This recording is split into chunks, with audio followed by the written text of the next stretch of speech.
What I'd like to tell any young person out there who is struggling right now is that do not be ashamed of the situation that you're in. But I decided I had to do my part. I could either wallow, I could despair, I could complain, I could blame, I could cry, but I didn't think any of those would really help me or my family. I fell in love with learning. You embrace it, then you can change it. Exactly. If you're around people who are dragging you down all the time, then there's no way you can progress and grow out of that. We are all designed to do something. Whoever understands the power of their brain is going to be the next thought leaders. You know, life isn't certain. Live fully. You are here for a reason and a purpose. Serve others fully. You can make a difference. You will touch a life, not only for now, but forever. What is your dream? My dream is to dare young women to never settle. We could build each other up. We could encourage each other. Not just on a superficial level, but on a deeper level. We think confidence is limited to receiving. But really, as you build somebody else up, you feel good about yourself. It's a privilege to have somebody to say something and know that it made that person's day, or even their moment. To be able to compliment somebody and have them smile. I think a lot of times we just assume. We make a lot of assumptions about people. And I've found more and more the same things you want to hear, there's somebody else who needs to hear that too. If you're having a rough day, there could be somebody else having a rough day. The same way it will make you smile. If somebody came up to you and said, man, you know, I like your outfit, I like your shoes, I love your hair, you have beautiful eyes. Like the little things, not because they want anything from you, but just, you know, you're beautiful, and they keep on walking. Sometimes they don't even stop. Like the same way you want to hear that, there's somebody else who needs to hear that as well. Taking the time for it to not be about you for 2 seconds. We find too many of our young people running into the arms of danger because for a moment they find in that person or in that gang or in that whatever that thing may be, what they should have found at home. We are privileged today to discuss with Valerie Chenis about her book, I Am Beautiful. And when you're defining yourself based on somebody else, when your esteem, when your value is based on somebody else, it's very dangerous. It's not good. And that's what I did. When I was 16, I met this guy who was 2 years older than me, who presented as a Christian man and with a powerful testimony. And I was seeking. You know, I grew up without my dad. A story that's unfortunately too popular nowadays. Yeah. Grew up without my dad. My mom, single mother who was working really hard, so she wasn't home. She was working to provide for me. So I was susceptible. I was seeking that validation. I was seeking approval, and here comes this guy who was more than happy to give it. More than happy to give me the compliments and to make me feel good about myself without, we're not even talking about sexual, I'm just talking about verbal affirmations. And so I trusted him, and everything I was built around him, till I got to a point after 4.5 years, we were engaged to get married, and I was just like, I wasn't happy, and I wanted more. And I finally got to the place, and when you read the book, you'll read the journey, but I finally got to a place where I was just like, I can't sign my life away to a person. I don't even know where the strength, well, I know it's grace, pure grace, but I wasn't the person who would be bold enough. Nobody expected me to walk away. Yeah. He didn't expect me to walk away, but I did. There are a lot of people telling us what to do and not do. What I found to be missing was the stories that taught those lessons. How did you know not to do that? How did you come to discover that? It was, you went through something. Why aren't we sharing our stories more often? So through my story and my journey of self-discovery, I challenge readers to go on their own journey. What are you doing that's working? There's a need for hope. There's a need to know that regardless where you are, it's possible for things to turn around. And I think one of the best ways that we're going to provide that hope is through our stories. Everyone has experienced one kind of change in life at least one time, and my biggest change is a change in my career, because I like freedom. I like being able to work from whatever I want, whenever I want, wherever I want, and it was not a nice fit for me, but it was hard to change. He knows what he's talking about, so just stick to his message and that's it. He does what he does with all the love for you, so seize and profit from that. See ya! There's always change in everybody. I think that transformation is part of everybody's life. Actually, I work with education, so I work with innovation in a company that teaches English and teaches a lot of the 21st century skills to some people there in Brazil, the country there I live. I think the big challenge is for you to hear that voice that is in your heart and the friends that you have together, and use that to learn something. Even when things happen, you have to learn to change. Yes. If you don't learn, change will not happen. Yes. The journey that we passed through made me a better person. When things happen, you have to stop, you have to learn, and it's only then we can change. I want to help people to develop their careers and their professional growth, because I got an insight that if you look at any company, at any business, people do the business. Yes. So if you want a better business, you need better people. You have to invest in people. Invest in people and help people to get better. Change, I think, means evolution, means learning, and means the ability to unlearn. So you mean sometimes we cannot keep carrying our luggage? No. We have to leave certain things behind to move forward. Yes, but it is easy to say and very hard to do it. In the end of your life or in the future, you are going to be proud or regretful about the way you live. Fear is something that we have to manage. To manage, yes. So when you have purpose in your life, you don't let fears, you don't let anything come to your way. So you have a purpose and you move forward knowing that you have something more important to do. Yes. Because only with struggles you grow, you learn, and you get better. Pray and say, Lord, please give me strength to hold the struggles you give to me. No, don't give me struggles, but give me strength to deal with the struggles. Wow. The first thing is that sometimes the people are resistant because they haven't bought into the bigger vision that's set. So it's more of a leadership lesson that if you have someone from the top who's setting an exciting vision and showing those people how they can fit into that vision and clearly like mapping that out for them, because when the resistance comes up, a lot of it just comes up from fear-based stuff that, oh, I'm going to have to change everything I do, or I don't see the reason for why we have to change in the first place. Things seem to be going all right so far. So if you can set that big vision and see how each individual person fits into that vision, what their unique role is going to be for that, some of the resistance will go, a lot of the resistance will go away.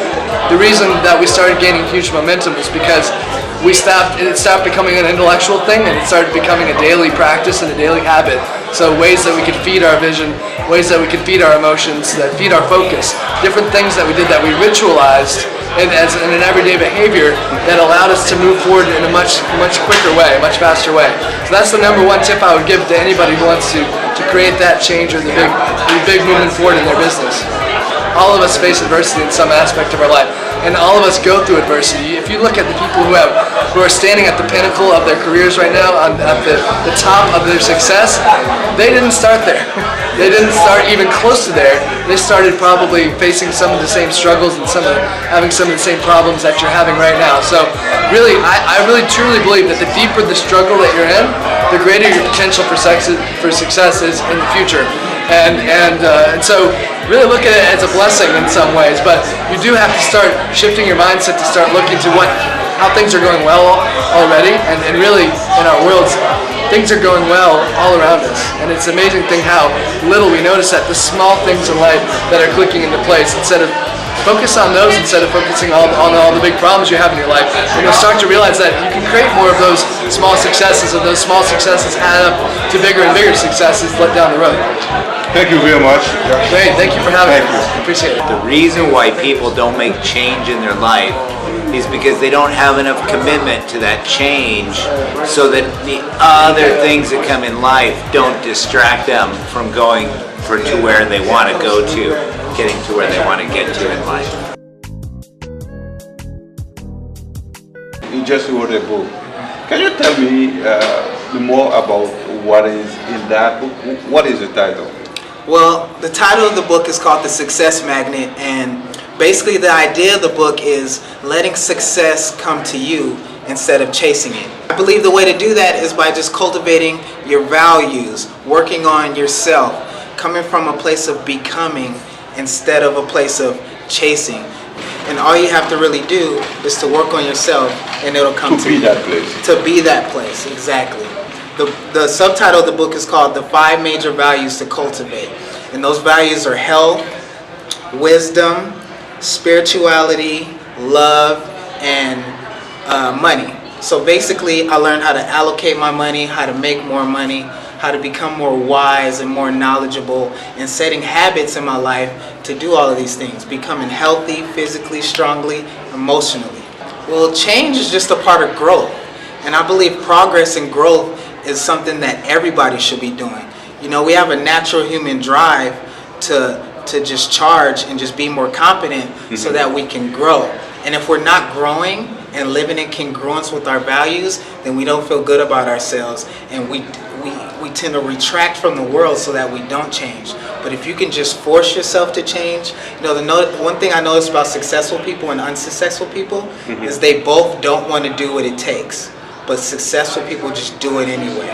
They change anyway. They get around the right people that force them to change, because you are who you hang out with, and they know these types of things. And eventually they move forward and change and make a better change for their life. Well, the first thing you got to do is work on yourself. You know, you can't help someone if you're in trouble. I can't tell you to be motivated and inspired if I'm not motivated and inspired. So it starts with self. The Greeks call it elos. And then after you, if you love yourself, then you can love others and love onto others. If you're criticizing others and hating on others, then that doesn't say anything about them. That just says everything about you. But if you love on others, that says you love yourself and that you care about yourself. And that's why you got to stay around people who are a little better than you, you know, because they force you to come up with them. If you're around people who are dragging you down all the time, then there's no way you can progress and grow out of that. And when you make a little bit of progress and you take those first steps and you see how good that it helps your life, then you're going to be like, I need to make a little more and a little more. Then you start to build what's called the compound effect, and you get discipline, and then you get what we call big mo, or momentum. And when you get that momentum, then nothing can stop you, and you'll step into the change and step into your purpose like you're supposed to. You have to go through the struggles in order to enjoy the successes. You know, what could everything be positive if there was no negative? Could you win if you couldn't lose? It's that triumph of getting through the hard times is what makes success so sweet. We have to honor our journey. Honor your journey. We have to honor our struggles. Exactly. And once you honor the struggle and embrace it, then you'll move towards where you want to go. You embrace it, then you can change it. Exactly. And that's where it starts. If you start that learning journey early and you start personal development early, then you'll crush it. Anything you search for, I believe you'll find. You have to be hungry for knowledge, hungry to be able to better your financial future, hungry to learn how to love. anything you do is first a study and then is a practice. Even happiness, you have to first learn how to be happy and how to spread happiness, and then you apply it to your life. And that's with anything. Search for it, study it, and then apply it. And share it. And share it, yeah, because when you share it, when you share it with someone, then you get to learn it again yourself, and then they'll also reciprocate and share what they know. Growing up, my family was very poor, you know, and as I got older, what I did was I created a vision for myself, and I created a promise that I would never let my children go through what I had to go through. Try to motivate myself, okay, to, you know, be successful in the future. Okay, the difference is that I had my mindset into a point where I said I'm going to use the negative and use that as the power to push me forward. Yes. So instead of saying, look at my situation, I can never get out of it, I'm going to use my situation to empower me to get out of it. So you basically stop worrying about yourself and project yourself to the future. Correct. And then using my background and my history as that force to help me.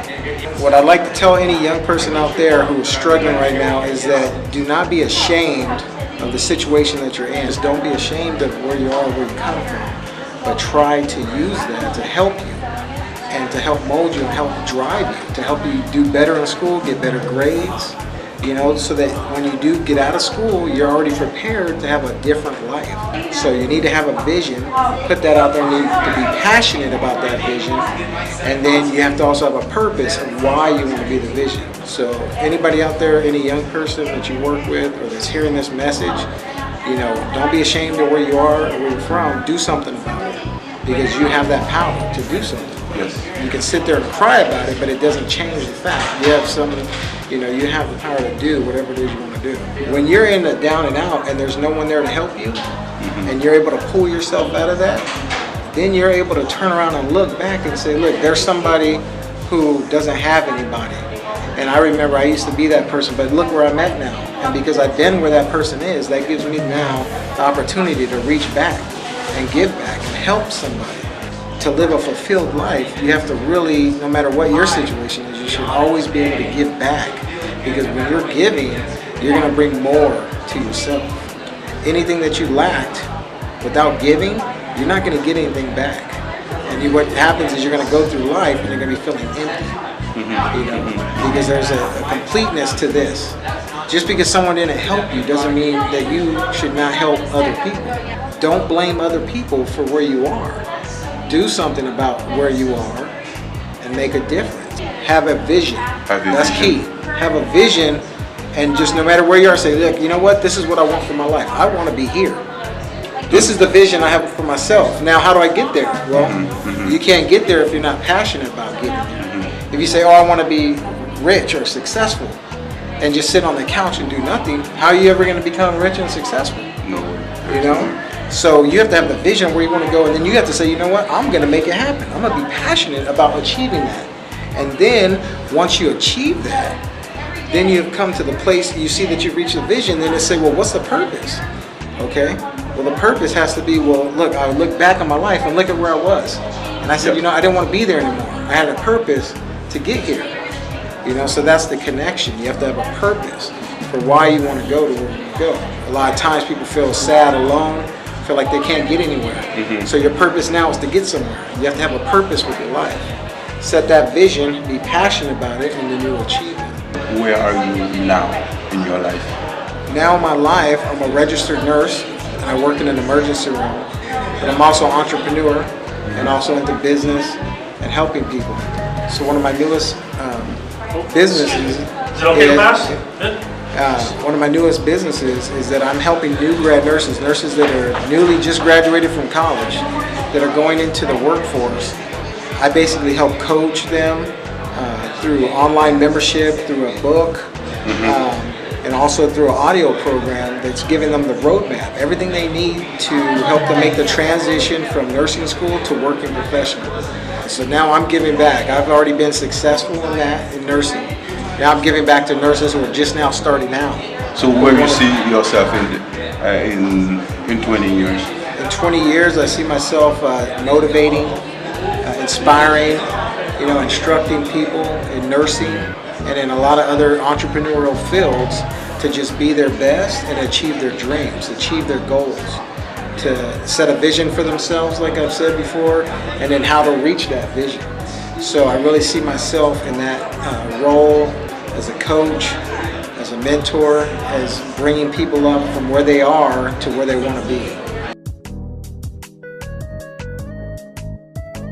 I'm a cancer survivor, and I went through cancer about 10 some odd years ago, and I had to make a decision.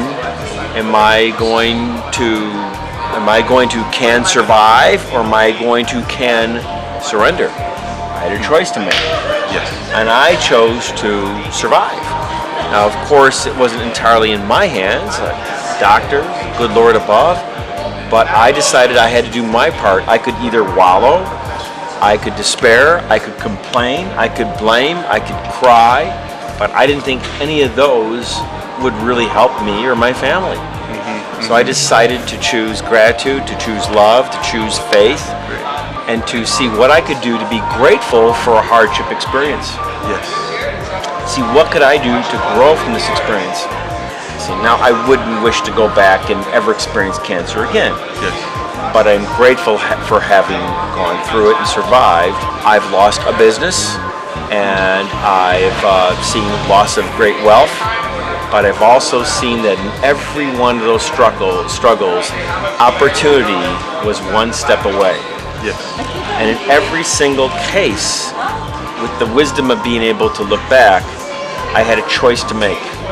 And we all have choices to make each and every single moment. We could choose to despair, we could choose to complain, we could choose to blame, we could choose to survive, we could choose to thrive, and be grateful for the experience, learn from it, grow from it, step up, and decide what we could do to learn from one another, to share this experience, and realize that we never walk alone. Yes. That with our faith, that we never walk alone, we could rise up, we could make a difference, we could touch life, and we could share love and a complete sense of abundance and purity that we've never seen before. Through service in others, as they say, through giving, we are truly living. I don't believe in coincidences, and if you're watching this right now, I'm sure you don't believe in coincidences either. There's a reason why you're watching this right now, I dare say. The hopeful challenge I have for us all is, find a way to dig deep within. Find a way in which you could give through abundance, through love, through faith, and touch a life, because we all matter, we all count, and we can make a difference. Choose to do so. We can all choose to do so. There's no cost to that. Just choose to do so. You can make a difference. You will touch a life, not only for now, but forever. Life isn't certain. Live fully. You are here for a reason and a purpose. Serve yourself and serve others fully. What I've learned as I've gotten older is that the service part of it feels really good. And wherever I can do that, if you can monetize it, that's nice.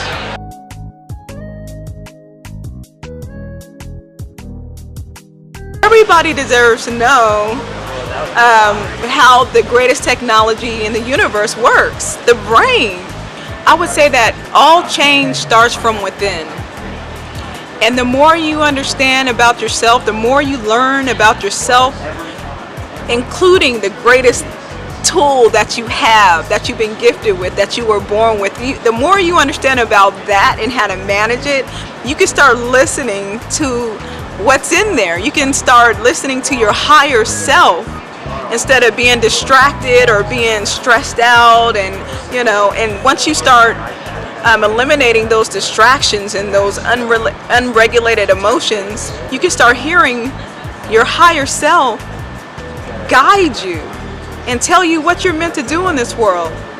And then you can start operating at your highest potential. We are all designed to do something. If we're created from the most powerful source, we thus must be powerful as well. Whoever understands the power of their brain is going to be the next thought leaders that can lead the next generation. that can manage their emotions, that can tap into their empathy and their compassion, that can think of those creative ideas, and solutions that haven't even been thought of yet, those jobs that haven't even been created yet.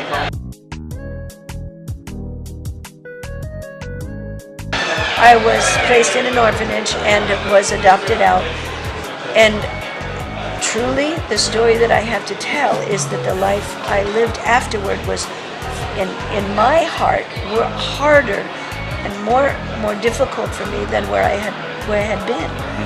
But they were, with the best of intentions, made my life more difficult in many ways. And still, I'm grateful for everything that I have experienced, because there were lessons and gifts in everything that I have experienced. I fell in love with learning. I fell in love with school.